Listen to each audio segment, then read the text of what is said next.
Hello, Diablo fans.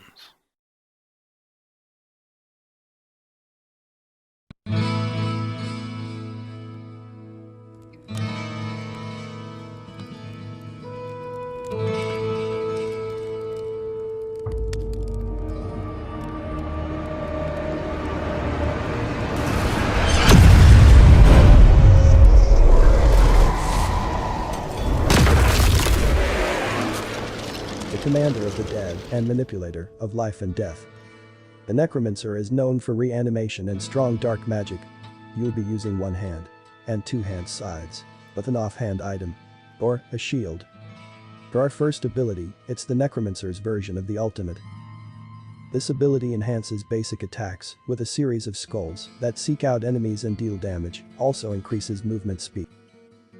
Each class would have their own new ultimate ability. Unfortunately, we won't have anything to compare to Diablo 2 or 3. For our next ability, Clay Golem, this summons a golem and stuns monsters in the same area.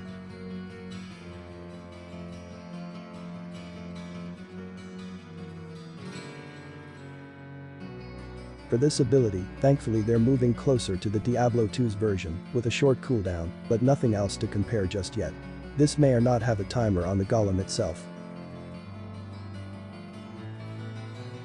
For our next ability, Wraith Form, similar to Teleport, this ability transforms the Necromancer and moves them in the desired direction. Still looking forward to seeing the new animation. This form of mobility isn't new to Diablo for the Necromancer, but I'm curious if this ability will have charges on it. Having a low cooldown on this could be extremely overpowered.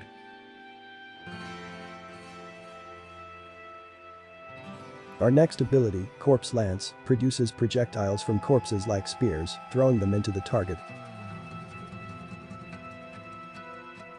Comparing the versions for this is difficult, but it looks like the range isn't the same as Diablo 3's range when you watch Diablo Immortal's version. Next we have Command Skeletons. This summons skeletons to attack your target.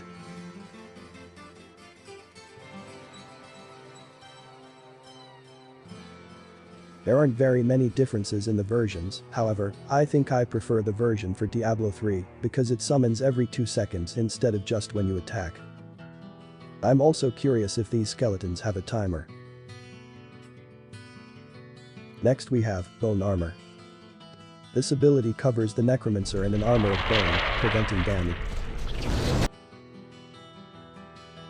We don't currently know how bone armor functions, however I would much rather prefer the version from Diablo 2, where it only disappears when you take damage, instead of a 60-second duration.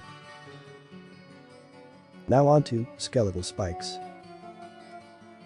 This ability summons spikes made of bone from the ground. The Immortal and Diablo 3 versions of this ability are very similar. It will be interesting to see if the Immortal version will generate mana. Next we have Teeth. This summons piercing projectiles that cause damage to all enemies it passes through. Each version of this spell is very similar, besides the animation itself. All in all, this version of the Necromancer will be interesting.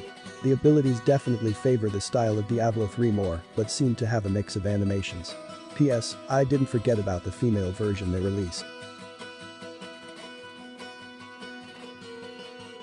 I'll try to hold my breath till the next dev update, but until then, like, subscribe and share.